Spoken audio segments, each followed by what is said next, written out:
Good afternoon everyone.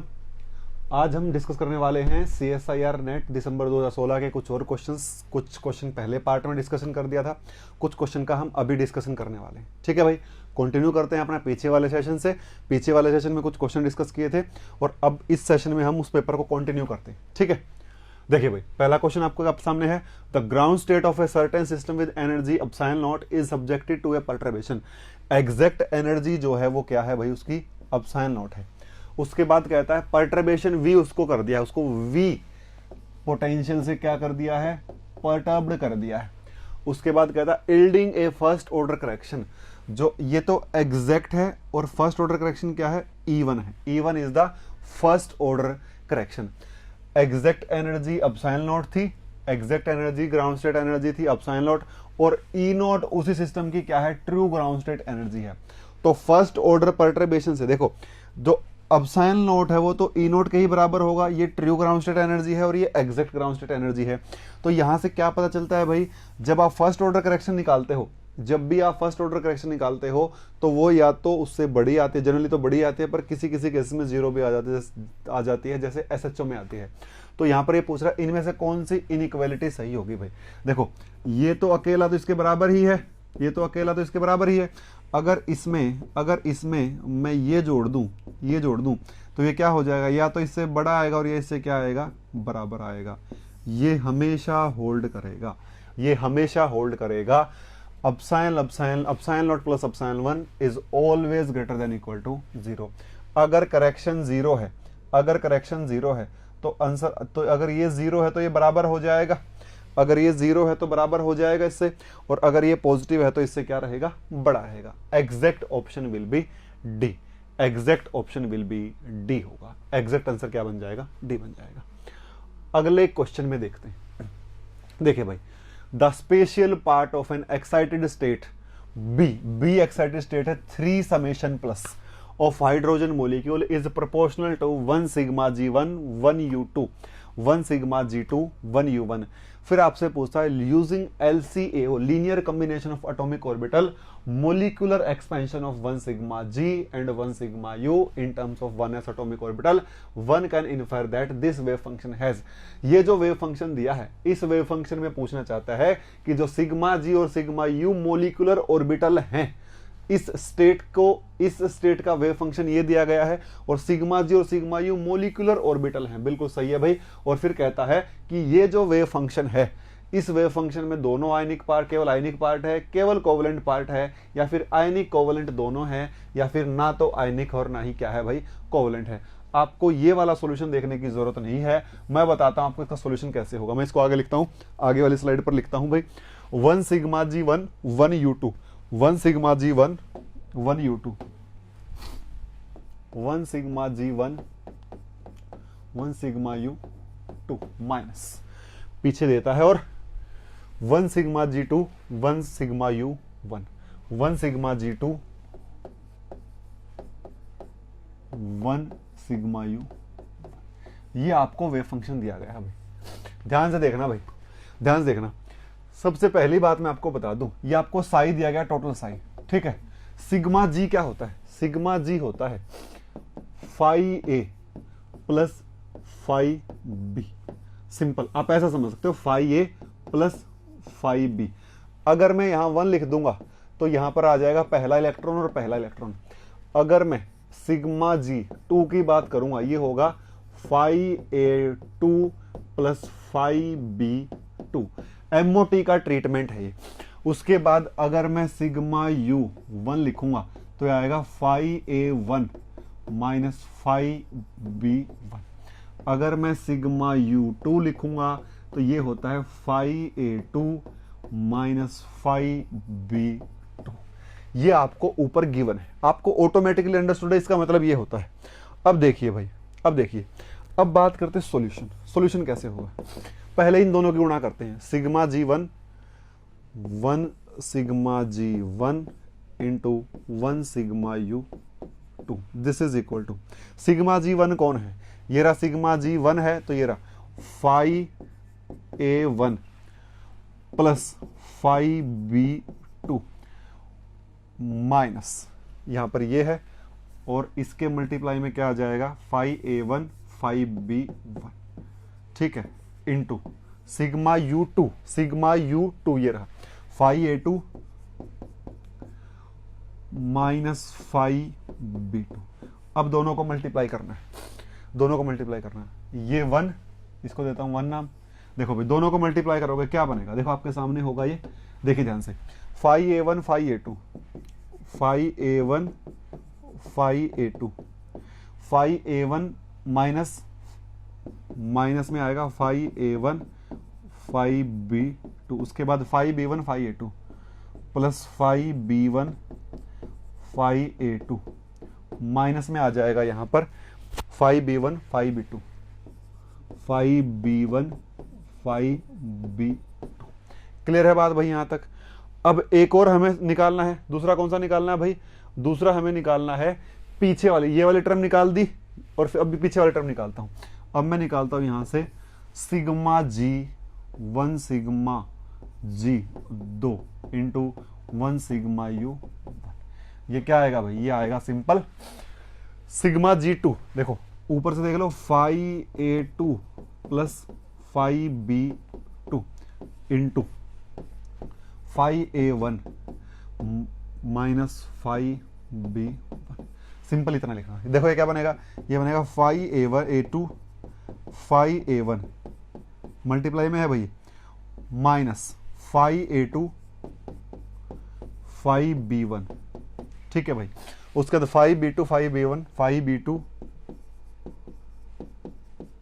5a1 minus यहां पर क्या आएगा भाई, यहां पर आ जाएगा आपके पास, यहां पर आ जाएगा आपके पास 5b2, ठीक है, और 5b1। ये इक्वेशन नंबर आपके पास है भाई, ये इक्वेशन नंबर आपके पास 2, ये इक्वेशन नंबर आपके पास है 3, ठीक है। जब 2 में से 3 घटाओगे, मैं इसके बाहर माइनस का साइन लगा देता हूं, एक बार मैं इसके बाहर माइनस का साइन लगा देता हूं। अगर इसके बाहर मैं माइनस का साइन लगाऊंगा तो ये माइनस में ही है भाई, ये पूरा का पूरा, मुझे इसमें से ये घटाना है, दिस माइनस दिस। तो यहां पर क्या हो जाएगा, जो पहले वाली टर्म है, ये वाली टर्म तो हो जाएगी माइनस की, ये वाली टर्म हो जाएगी प्लस की, ये वाली टर्म हो जाएगी माइनस की और ये वाली टर्म हो जाएगी प्लस की। अब देखो भाई 5a1 5a2 कैंसल आउट हो जाएगा 5a2 5a1 से, 5b1 5b2 कैंसल आउट हो जाएगा प्लस के 5b1 5b2 से। बचेगा क्या, जो बचेगा घटाने के बाद, क्योंकि घटाना ही तो है दोनों को एट द एंड, ये बचेगा 5a1 5b2 5a1 5b2 5b1 5a2। देखो 5b1 माइनस का 5a1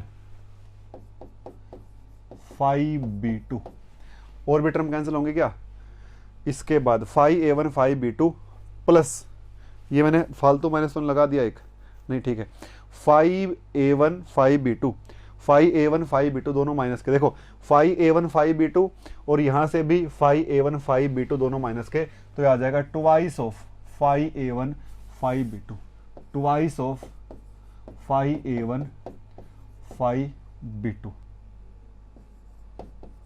माइनस में प्लस, उसके बाद क्या बचेगा भाई, यहां से बचेगा 5b1 5a2, यहां से भी आएगा 5b1 और 5a2 प्लस 5b1 5a2, ये बचेगा भाई, बस ये बच जाएगा, ठीक है। और कोई दिक्कत नहीं इसमें, बस ये आपके सामने, ये भी डबल हो जाएगा बल्कि, तो ये आपके पास बचेगा। देखो ये आपके पास अब साई आया है, this is equal to Sai.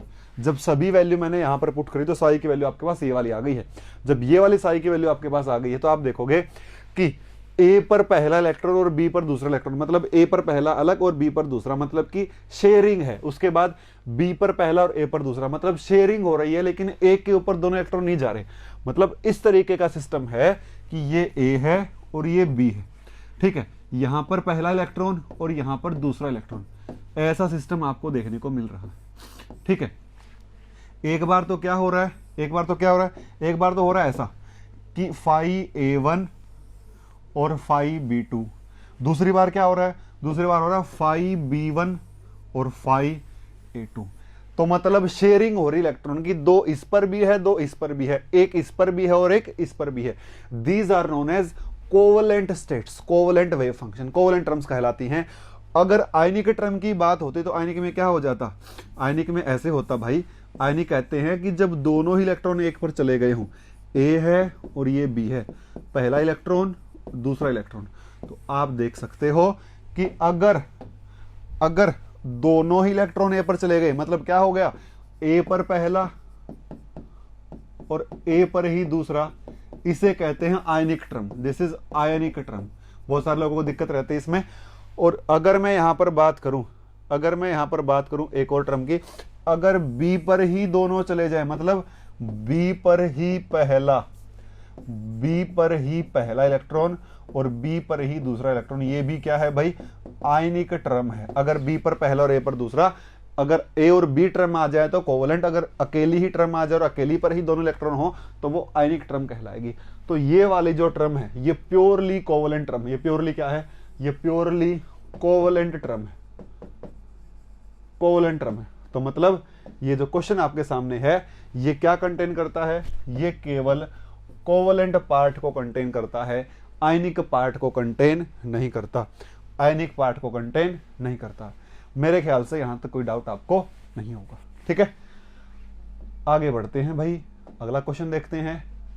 हाँ जी, the highest molecular orbital for an excited state electronic configuration. आपको ऑक्सीजन के लिए इलेक्ट्रॉनिक कॉन्फ़िगरेशन दी हुई है, आपको पॉसिबल मोलिकुलर टर्म सिंबल आपसे पूछा हुआ। देखो भाई, पाई G1, पाई सिग्मा U1, देखो पाई के लिए लैम्डा 1 क्या हुआ, 1, सिग्मा के लिए लैम्डा 2 क्या हुआ भाई, 0। तो पॉसिबल वैल्यूज लैम्डा की, lambda 1 plus lambda 2, lambda 1 minus lambda 2, ये दो ही पॉसिबल वैल्यूज होंगी, 1 प्लस 0 और 1 माइनस 0, दोनों से क्या निकल कर आ रहा है, 1। मतलब लैम्डा की एक ही वैल्यू पॉसिबल होगी। लैम्डा बराबर 1 किसे कहते हैं भाई, पाई को कहते हैं। मतलब इसका जो ऑप्शन होगा पाई वाला होगा और कोई ऑप्शन ही नहीं होगा। देखो खत्म होगा, ये भी खत्म, ये भी खत्म और ये भी खत्म। Answer will be this. बात इतने से ही होगी। चलो आगे बढ़ते हैं थोड़ा सा। स्पिन S1 दिया हुआ है, S1 है हाफ, S2 भी है हाफ। ठीक है, क्या पॉसिबिलिटी होंगी भाई, पॉसिबिलिटी होंगी S1 plus S2, S1 minus S2। ये क्या बनेगा, ये बनेगा 1 और ये बनेगा 0। ठीक है, तो यहां से मोलिकुलर सिंबल क्या होता है भाई, लैम्डा और 2s प्लस 1। ठीक है, तो यहां पर 2s प्लस 1, इसका क्या आएगा 2s प्लस 1, इसका 2s प्लस 1 आएगा 3, इसका 2s प्लस 1 आएगा 1। तो यहां पर दो वैल्यू पॉसिबल होंगी, एक तो जब पाई के ऊपर 3 हो और एक जब पाई के ऊपर क्या हो, 1 हो। तो pi 3 and pi 1 are the molecular symbol of this state. और पाई 3 ऑप्शन दिया नहीं हुआ, क्या ऑप्शन दिया है, पाई 1। पाई 1 will be the exact answer. Answer क्या हो जाएगा भाई, पाई 1 हो जाएगा। कोई दिक्कत, कोई इश्यू मेरे ख्याल से नहीं होना चाहिए। सिंपल सा क्वेश्चन था, ये आपको सोल्व भी करके दिखा रखा है। दोनों की स्पिन ऊपर, तो एस की वैल्यू 3, ट्रिपलेट स्टेट की बात हो रही है। एक की स्पिन ऊपर और एक की नीचे, तो क्या हो रही है भाई, सिंगलेट स्टेट की बात हो रही है। ठीक है, चलिए भाई, अगले सवाल में आपको पूछा गया है, अगले सवाल में आपसे पूछा गया है H2O मॉलिक्यूल के लिए इलेक्ट्रॉनिक स्टेट ग्राउंड से एक्साइटेड में कौन सी होगी। देखो यहां पर एक खास बात, ग्राउंड स्टेट कहा है बट बताया नहीं कि ग्राउंड कौन सी है। अगर कुछ भी ना कहा जाए, अगर कुछ भी ना कहा जाए तो सबसे ऊपर वाली स्टेट ही क्या होती है, ऊपर वाली स्टेट ही किसको रिप्रेजेंट करती है, फिर ऊपर वाली इरिड्यूसिबल क्या होती है, ग्राउंड स्टेट को रिप्रेजेंट करती है। ग्राउंड स्टेट कॉन्फ़िगरेशन की इरिड्यूसिबल रिप्रेजेंटेशन होती है। तो वो क्या कह रहा है कि A1 से B1, A1 से B1। अब आपको पता है इसमें करना कुछ नहीं होता, A1 लिखना है भाई, A1 लिखना है, क्या है 1 1 1 और 1। फिर B1 लिखना है भाई, B1 क्या है, ऐसा सा क्वेश्चन अब की बार भी आया था पेपर में। और फिर दोनों की गुणा कर देनी है भाई, A1 क्रॉस B1, यह आएगा 1 -1 1 -1, ये बनेगा भाई B1। और इसके सामने क्या है, X। अगर कुछ भी नहीं होता, अगर XYZ नहीं होता तो क्या हो जाता भाई, फॉरबिडन हो जाती, फिर क्या हो जाता, नॉट अलाउड आंसर हो जाता। लेकिन अब तो X है तो पक्का अलाउड होगा, और पोलराइजेशन किसके अलोंग होगा, X के अलोंग होगा। अलाउड विद एक्स पोलराइजेशन, जिसमें कहीं लिखा नहीं हुआ है, इसका आंसर होगा अलाउड विद एक्स पोलराइजेशन। यहाँ एक जगह एक्स आएगा, एक जगह वाई आएगा और एक जगह आएगा जेड। तो एक्स है तो allowed with X polarization, allowed with X polarization, allowed with X polarization. ठीक है भाई, सिंपल सा क्वेश्चन था, आगे कर भी रखा होगा सॉल्यूशन। ठीक है, ये रहा भाई, the pair of symmetry point group that are associated with only polar molecule, इनमें से कौन से जो पोलर मॉलिक्यूल को ही रिप्रेजेंट करते हैं भाई। सिंपल सी बात है भाई, पोलर पॉइंट ग्रुप कौन से होते हैं, एक तो CNV होता है और एक CN होता है, यही पोलर पॉइंट ग्रुप होते हैं, बाकी पोलर पॉइंट ग्रुप नहीं होते। C1 तो होता ही है, C1 कह सकते हो, C1 भी पोलर होता है ऐसे तो C1 कह सकते हो, CS कह सकते हो, ये सारे पोलर पॉइंट ग्रुप होते हैं, कोई इश्यू इस बात में नहीं। ठीक है, तो यहां देख लेते हैं भाई, CNV देखो, C2V तो CNV आ गया पर ये कैटेगरी से बाहर चला गया, C3V D2H ये बाहर चला गया, D2H ये तो दोनों ही बाहर चले गए, C2V और C infinity V, D will be the correct answer. दोनों CNV कैटेगरी में है, एक में n की वैल्यू 2 है, एक में n की वैल्यू इनफाइनाइट है। यहां से आप देख सकते हो भाई, D जो होगा वो इसका आंसर होगा। सही बात है, देख लीजिए भाई, और वीडियो को लाइक कीजिए, शेयर कीजिए और चैनल को सब्सक्राइब कीजिए भाई। अगला सवाल भाई आपके सामने रहा, the rotational constant and the fundamental vibration frequency. HBR का रोटेशन कांस्टेंट B दिया है, कितना दिया है भाई, B दिया है 10। ओहो, B दे दिया भाई उसने 10, सही बात है। उसके बाद क्या दे दिया आपको, ओमेगा E कह लो, ओमेगा E कह लो या म्यू बार कह लो, वो देता है भाई 2000 सेंटीमीटर इनवर्स। ले इस पे भी लगा दी यूनिट मैंने। ठीक है, अब की बार भी आया था ऐसा क्वेश्चन, अब की बार भी आया हुआ शायद। फिर क्या पूछ रहा है, आपसे पूछ रहा है DBR, ड्यूटेरियम ब्रोमीन, DBR, ये भाई R छोटा है, टाइपिंग एरर है, और ये ड्यूटेरियम है। ठीक है, देखो भाई कोई दिक्कत नहीं है, कोई भी दिक्कत नहीं है भाई। देखो यहां देखिए भाई, B ऑफ HBR, आपके पास क्या आता था, आपके पास आता था B dash mu dash is equal to B mu. एक क्या आती थी फ्रीक्वेंसी का, mu dash mu bar is equal to nu dash mu nu mu. तो आपको यहां पर सारा खेल रिड्यूस मास का है। यहां से B डैश निकालूंगा तो क्या आएगा, B mu by mu dash. Hydrogen का 10 है और हाइड्रोजन का रिड्यूस मास आधा है, हाफ। ठीक है, और ये ड्यूटेरियम के लिए है, ये DBR के लिए है, तो ये क्या होगा भाई, ये हो जाएगा आपके पास, ये हो जाएगा लगभग डबल आ जाएगा, लगभग डबल आ जाएगा।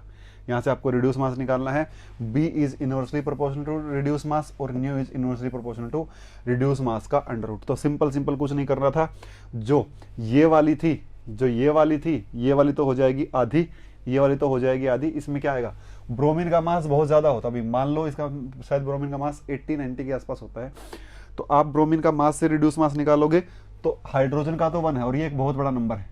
ठीक है, और 1 + 80 करोगे 81, ये नियर अबाउट 1 ही आ जाएगा। लेकिन जब ड्यूटेरियम का निकालोगे ये तो 1 आ जाएगा, ये तो आ जाएगा 1। HBR का जो रिड्यूस मास है वो नियर अबाउट 1 आ जाएगा। ठीक है, और जो DBR का रिड्यूस मास है वो नियर अबाउट 2 आ जाएगा। ठीक है, तो सिंपल सी बात है भाई, जो रोटेशनल कांस्टेंट है वो रिड्यूस्ड मास के साथ इनवर्स रिलेशन रखता है। तो कुछ नहीं करना, जो 10 वैल्यू दे रखी है उसको 2 से डिवाइड करना है। लेकिन जो वाइब्रेशन फ्रीक्वेंसी है वो रोटेशन कांस्टेंट के साथ, सॉरी, वो जो वाइब्रेशन फ्रीक्वेंसी है वो मास के साथ क्या, nu is inversely proportional to 1 upon reduce mass. कहां से आया relation, 1/2 pi K by mu, यहां से आ गया, बार लगा दूंगा, C आ जाएगा। So nu is inversely proportional to square root of mu. तो यहां पर क्या करना है भाई, यहां पर 2000 को डिवाइड कर देना है स्क्वायर रूट ऑफ 2 से, और 10 को डिवाइड कर देना है 2 से। तो इसका आ जाएगा 5, इसका आ जाएगा 1410। तो आंसर होगा D 5 centimetre and 1410 centimetre inverse. आपके सामने सॉल्यूशन भी किया हुआ है, आप उसको भी देख सकते हो। तो इस तरीके से आप ऐसे क्वेश्चंस को सोल्व कर सकते हो। सही है भाई, सही है। चलिए आज के लिए इतना ही, आज की वीडियो में इतना ही। एक सेशन और लेकर आपके सामने होंगे, उसमें फिजिकल पूरी की पूरी कवर हो जाएगी। तो आप शॉर्ट वीडियो देखिए, 20 मिनट्स की वीडियो ही होती है, आप आराम से देख सकते हो। कहीं भी डाउट हो तो आप कमेंट सेक्शन में मेंशन कर सकते हो। आपको किसी भी डाउट हो तो आप मेंशन कर सकते हो कमेंट सेक्शन में, बता देना। और वीडियो को लाइक, शेयर और चैनल को सब्सक्राइब करना ना भूलें। Thank you very much, thank you very much, thank you.